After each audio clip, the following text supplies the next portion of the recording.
আজকের এই মিনি ব্লগটা কিন্তু একটু বেশি স্পেশাল, কারণ আজকে আমার ভাইয়ের অ্যানিভার্সারি আর আমার ফ্যামিলিরা মিলে সবাই আমরা চলে যাচ্ছি ভাবির নানুর বাড়িতে। ভাবির অ্যানিভার্সারিটা করা হবে, ওইখানেই সব কিছু অ্যারেঞ্জ করা হয়েছে। ছোট্ট করে একটা প্রোগ্রাম করছি সবাই মিলে। তো প্রথমে এখানে আমরা কিছু ফল, দই মিষ্টি কেনাকাটা করে নিয়েছি। এখন যেহেতু ভাবির অ্যানিভার্সারি, ভাইয়া এখানে ভাবির জন্য ফুল কিনতেছিল। তো এখানে কিন্তু বিভিন্ন ধরনের গোলাপ রয়েছে। আমার কাছে কিন্তু সবচেয়ে বেশি লাল গোলাপটাই পছন্দ।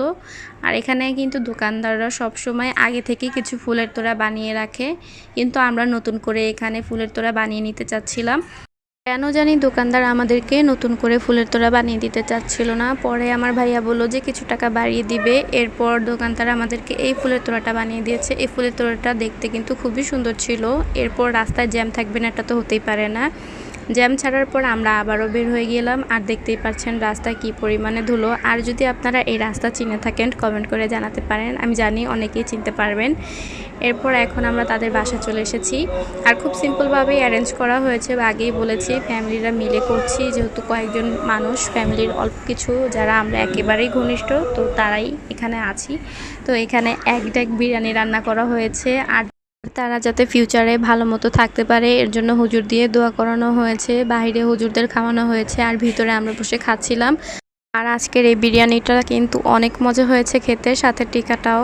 তো খাওয়া দাওয়া শেষে বিকালে আমরা ভাবির মামতো বোনের বাসায় চলে যাচ্ছি তাদের বাড়িটা দেখতে।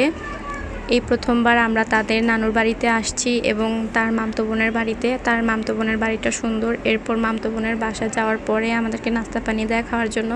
আজকের দিনটা আমার অনেক বেশি ভালো লেগেছে। আর আজকের দিনে আমরা সবাই অনেক বেশি এনজয় করেছি। গত বছর ঠিক এরকম একটা দিনে আমরা আমার ভাইয়ের জন্য বউ নিয়ে এসেছিলাম বাসায়। আর আজকে তার অ্যানিভার্সারি, তো সবাই তাদের জন্য দোয়া করবেন। এরপর আমরা আবার তার নানুর বাড়িতে ব্যাক যাই। ব্যাক যাওয়ার পর আমাদেরকে খাওয়ার জন্য দই দেয়।